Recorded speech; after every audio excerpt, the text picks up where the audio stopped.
Elijah McClain is a young black man who died a few years ago during an arrest by Aurora, Colorado police.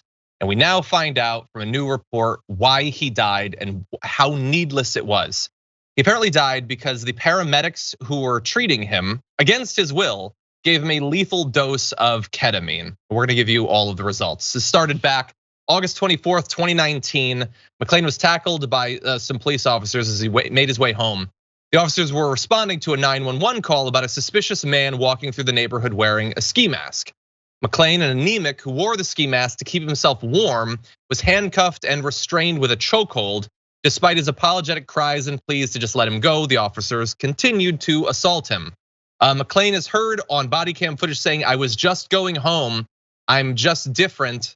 I'm just different. That's all. That's all I was doing. I'm so sorry." And so explaining yourself, apologizing, these are all things that seem reasonable to reasonable people, but they will not save you. Not if you have a run-in with law enforcement like this. And so he was given the ketamine, went into cardiac arrest, was declared brain dead on August 27th, and 3 days later was taken off of life support. This has now been revealed by a new autopsy. It was 100% needless. He didn't want the substance, he didn't need the substance. What he needed was to be left alone, both by the cops as well as the person who called it in. And so let's be clear about this. He died because of the ketamine overdose. He died because of the cops, but also he was a black man existing in the world and got the cops called on him because he made the mistake of wearing a ski mask to keep himself warm. Because in America, only some people are allowed to just wear a ski mask. If I wear a ski mask, I'm just a white guy in a ski mask. But if you're black and you're wearing one, then a certain portion of our population will consider you an imminent threat that needs to be investigated. And when you call the cops, people die all too frequently, Rayyvana. Honestly, one time in college, I was pulling a prank on one of my friends, and I not only was wearing a ski mask, I scaled their balcony to sneak up on them in their window of their apartment. And no one called the cops. There was no situation. I definitely looked extremely suspicious, but I'm not a black man in America, so nothing happened to me. Definitely, most certainly wasn't murdered by the cops and the paramedics like Elijah McClain. And it's such a horrifying situation. It's deeply sad, but really should fill people with anger that this happened to him. It continues to happen.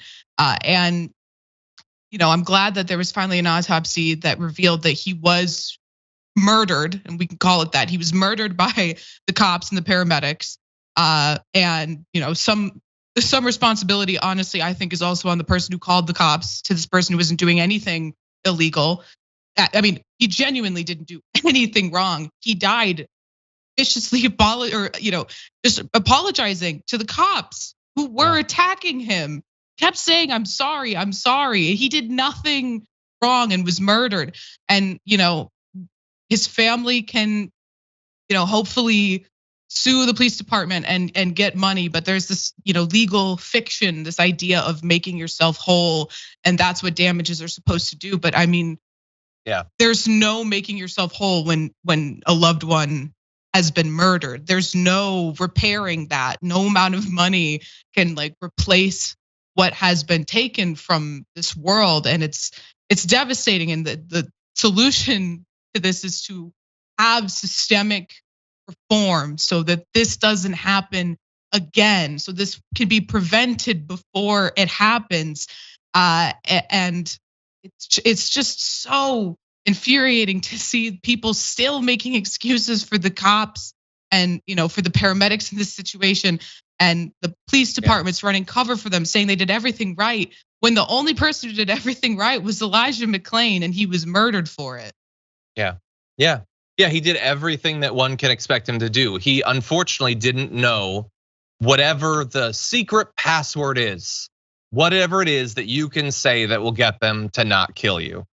Saying, I'm sorry, I'm just walking home, that won't save you. Not if they've decided that you should not live.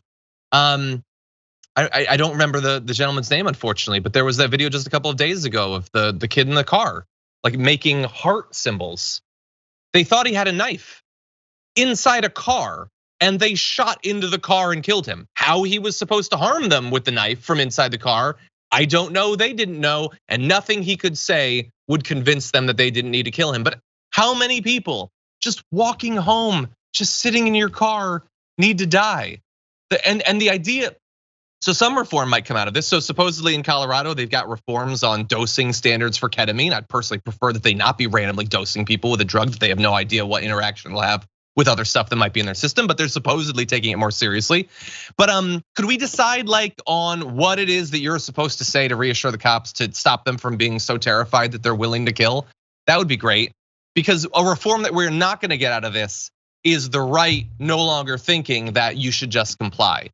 No matter what you do, no matter how much complying you do, they will always say that there's something you should have done that possibly could have saved your life. Because at the end of the day, they don't care. They're on the side of the cops.